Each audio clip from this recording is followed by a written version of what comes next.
Good afternoon, everyone. Welcome to the Unchained Patriot. I'm your host, Tim Davis, aka Professor X. Just one man, one opinion. Trying to make sense of it all in this bizarre world. It is Friday, January 20th, 2023. Welcome to my show.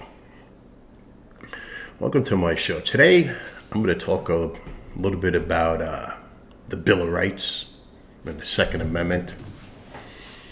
The Bill of Rights and the Second Amendment, because I think it's needs to be discussed.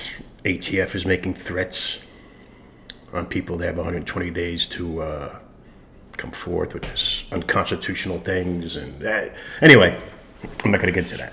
So the bottom line is this: the Bill of Rights. The Bill of Rights is and was an early warning system. It was designed that if the government starts violating the Bill of Rights, it makes we the people aware they have a tyrannical government on their hands. The people are sleeping through the alarm bells, and the alarm bells are going off. Ding, ding, ding, ding, ding, left and right.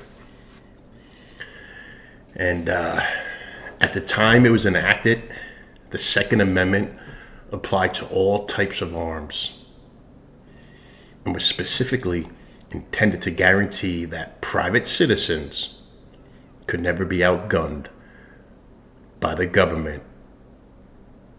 And anyone who claims otherwise is ignorant and lying to you. So that brings me to the Second Amendment. The Second Amendment. There's 5 things, 5 sentences in the Second Amendment. We're going to break them down. But before I get into that, let me say this. For those who do not understand the meaning of rights, we need to make it clear once and for all. The Second Amendment does not apply to semi-automatic rifles, nor does it apply to bolt-action rifles, pistols, or revolvers. The Second Amendment restricts government. The technology of the firearm is irrelevant. The restrictions on government remain the same, regardless of the firearm. The Second Amendment was not written to grant permission for citizens to own and bear firearms. It forbids government interference in the right to keep and bear arms. Period. The right of the people to keep and bear arms shall not be infringed. This also applies to other rights in the Bill of Rights. They are not granted, whether it's the first, second, third, fourth, sixth, seventh. They are not granted. They stipulate inherent rights that the government may not prohibit. It's plain and simple. So let's get to the Second Amendment. I'm going to explain this in under 10 minutes. What does the Second Amendment say?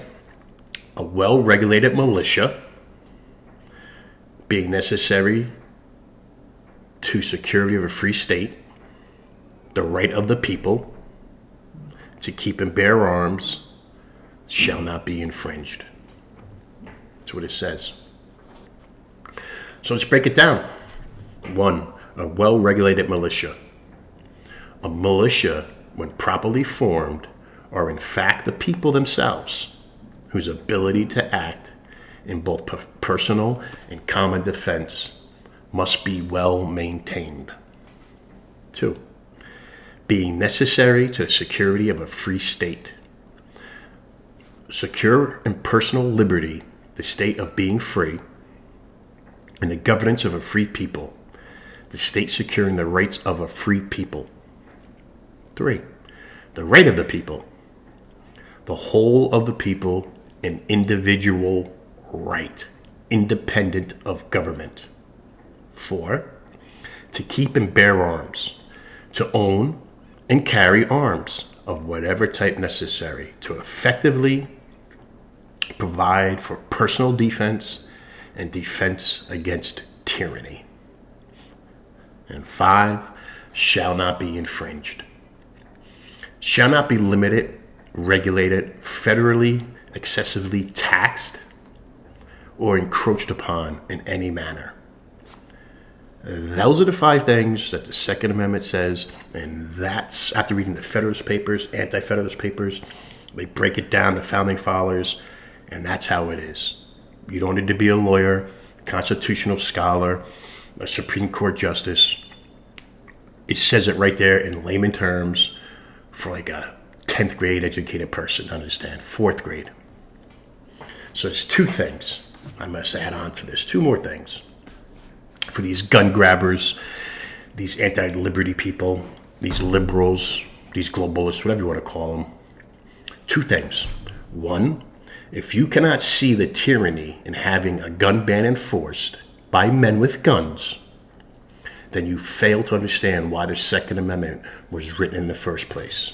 And 2, if you're suggesting sending men with weapons of war to take my or our alleged weapons of war, then I'm fairly certain that's what's called an act of war and a definition of tyranny, which coincidentally is the reason for the Second Amendment in the first place. And remember, all gun control must be enforced by gun violence. And let me just end this. Let me sum it up a little bit. So when you come across these people, these gun grabbers or these so-called intellectuals who want to argue about certain things, infringements, when they tell you, I'll give you one example, when they tell you like background checks don't violate the Second Amendment. You hear that argument all the time, right? Background checks don't violate the Second Amendment. Pause. Say, yes, you are right. Because they are right. It doesn't violate the Second Amendment, background checks. But what it does do, it violates the Fourth Amendment. And we'll talk about the Fourth Amendment in another show.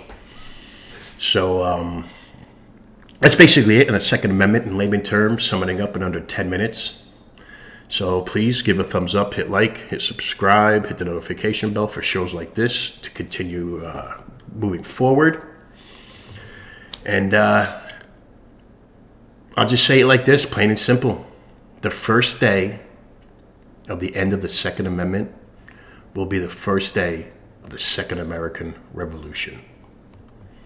I'm Tim Davis, a.k.a. Professor X, from Unchained Patriot, signing out, saying God bless you, God bless America. I'll talk to you soon. Bye-bye.